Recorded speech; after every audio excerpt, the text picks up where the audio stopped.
Hello everyone, welcome to Young Mind the Knowledge Hub, and also welcome to the new series that is Top 1000 Question of Indian Polity and Constitution, that is objective or multiple choice, that is MCQs, questions for preparation of your UPSC civil service, state level public service examination, and also SSC CGL and NDA CDS, railways, and all the competitive exams. Let's start the today's session, that is 10 question of today. If you not seen my previous video, please go and watch that video. Link is given in the description box below. So today's first question is, how many times the word secular appears in our constitution? Options are option A 1, option B 2, option C 3, option D 4. Correct answer is option B, that is 2. The term secular appears twice in Indian Constitution. First is in preamble and then is Article 25A. Remember this. Next question is, in India, the power to grant citizenship lies with which of the following? Options are option A, President, option B, Prime Minister, option C, Ministry of Home Affairs, option D, State Government. Correct answer is option C, Ministry of Home Affairs. As per Citizenship Act 1955, the power to grant citizenship lies with the Home Ministry in India. Remember this too.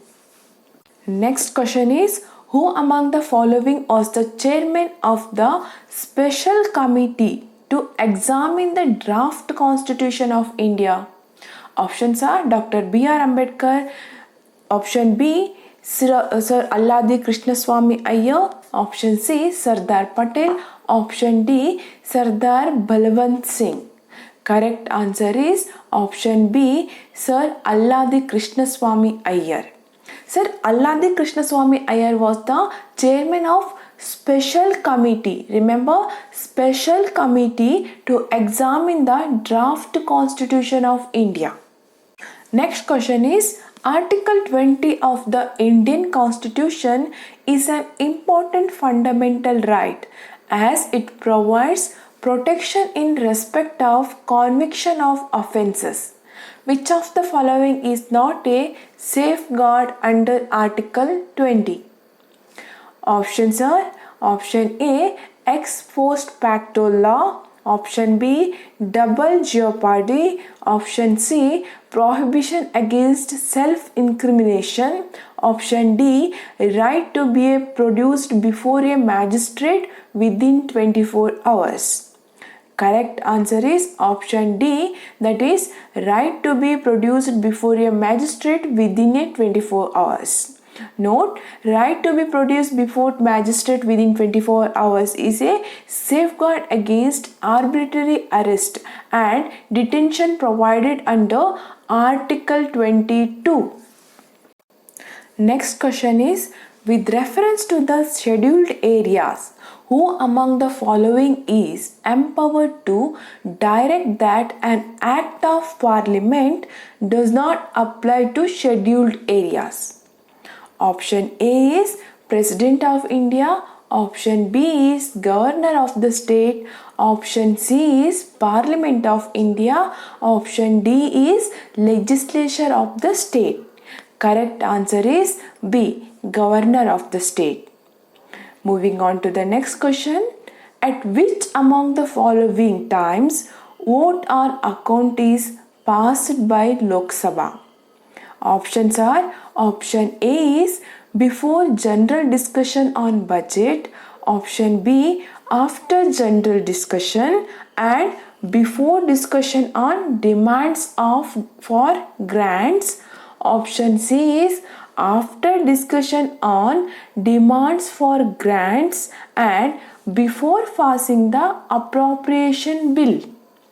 Option D is after passing the appropriation bill.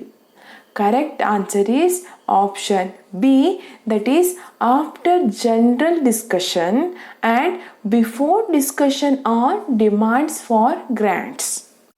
Moving on to the next question. Who among the following had voiced for demand for constituent assembly based on adult franchisee? Options are K. Kamraj, option B. Dr. Rajendra Prasad, option C. Sardar Patel, option D. C. Rajagopalachari. Correct answer is option D, that is C. Rajagopalachari. On 15th November 1939, C. Rajagopalachari voiced the demand for a constituent assembly based on adult franchisee. Remember these dates. Moving on to the next question. What are dilatory motions in context with the procedure in Parliament? Options are option A, general discussion on budget, option B, discussion on cut motions, option C, adjournment or delay of the debates on bills, option D, deletion of words, phrases and expressions from the records of procedure. Correct answer is option C, that is adjournment or delay of the debates on bills. The next question is, which act clearly distinguished between the commercial political function of the East India Company? Options are option A, Charter Act of 1813, option B, Pitt's India Act of 1784, option C, Charter Act of 1833, option D, Charter Act of 1853. Correct answer is option B, that is Pitt's India Act of 1784.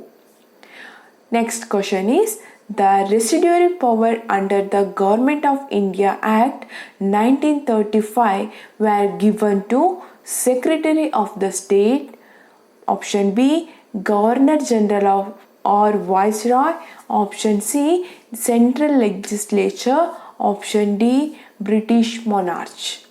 Correct answer is option B, that is Governor General or Viceroy. This is all about today's 10 question. In every video you will get 10 questions daily basis. So keep watching. I hope you people like this video. Please like and subscribe to my channel and also share with your friends and other students. I will be back with another video. Keep supporting. Take care and bye bye.